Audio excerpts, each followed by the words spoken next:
मंत्रिपदाचा राजीनामा दिल्यानंतर धनंजय मुंडे प्रथमच माध्यमांसमोर, मात्र हात जोडत मुंडेंचा राजीनाम्यावर बोलण्यास नकार।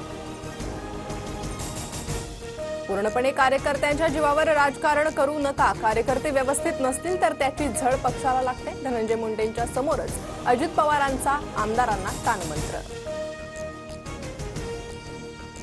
मुंडेंच्या राजीनाम्यासाठी फडणवीस सुरुवातीपासून आग्रही, याआधी दादांसोबत 3 ते 4 वेळा चर्चा। राजीनामा न दिल्यास मंत्रिमंडळातून हकालपट्टी करण्याचा फडणवीसांचा इशारा होता, सूत्रांची माहिती।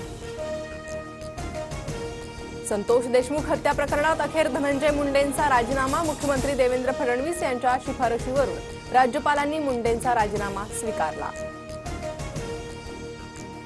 राजीनाम्यानंतर धनंजय मुंडेंच्या ट्विटनं नवा वाद। राजीनामा वैद्यकीय कारणातून दिल्याचा मुंडेंचा दावा, तर मुंडेंनी नैतिकतेतून राजीनामा दिल्याचं अजितदादांचं म्हणणं। धनंजय मुंडेंच्या राजीनाम्याचं स्वागत। राजीनामा आधीच व्हायला पाहिजे होता, शपथच झाली नसती तर पुढील गोष्टींना सामोरं जावं लागलं नसतं। मुंडेंच्या राजीनाम्यावर पंकजा मुंडेंची प्रतिक्रिया। मुख्यमंत्री पारदर्शी कारभार करत असतील तर स्वागतच। मुंडेंच्या राजीनाम्यानंतर उद्धव ठाकरेंकडून फडणवीसांचं कौतुक, तर मुंडेंच्या राजीनाम्याचं खरं कारण समोर यायला हवं, ठाकरेंकडून शंका उपस्थित। भास्कर जाधव विधानसभेचे विरोधी पक्षनेते असणार। ठाकरेंच्या शिवसेनेचं विधानसभाध्यक्षांना पत्र। विरोधी पक्षनेते पदासाठी 2.5 वर्षांचा फॉर्म्युला नाही, ठाकरेंकडून स्पष्ट। रायगडच्या पालकमंत्री पदासाठी भरत गोगावले आग्रही। गोगावलेंकडून एकनाथ शिंदेंची भेट। 2.5 वर्षाचा फॉर्म्युला ठरत असेल तर वय आणि अनुभवाचा विचार व्हावा, गोगावलेंची मागणी।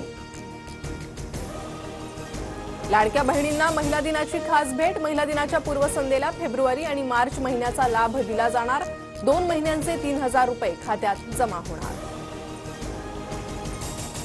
नवी मुंबई विमानतळाचे भूसंपादन पूर्णपणे बेकायदा। वहाळ, बामणडोंगरी, उल्वे परिसरातील शेतकऱ्यांच्या याचिकेवर मुंबई हायकोर्टाचा निर्णय। प्रशासनानं बाजारभावानुसार भरपाई न देताच भूसंपादन केल्याचा रहिवाशांचा दावा। भारताची चॅम्पियन ट्रॉफीच्या अंतिम फेरीत धडक। उपांत्य फेरीत ऑस्ट्रेलियावर 4 विकेट्स राखून दणदणीत विजय। विराट कोहलीची 84 धावांची महत्त्वपूर्ण खेळी, तर मोहम्मद शमीच्या 3 विकेट्स। चॅम्पियन्स ट्रॉफीचा अंतिम सामना आता पाकिस्तानात नव्हे तर दुबईच्या मैदानावर होणार। भारत अंतिम फेरीत पोहोचल्यानं सामना दुबईतच खेळवला जाणार।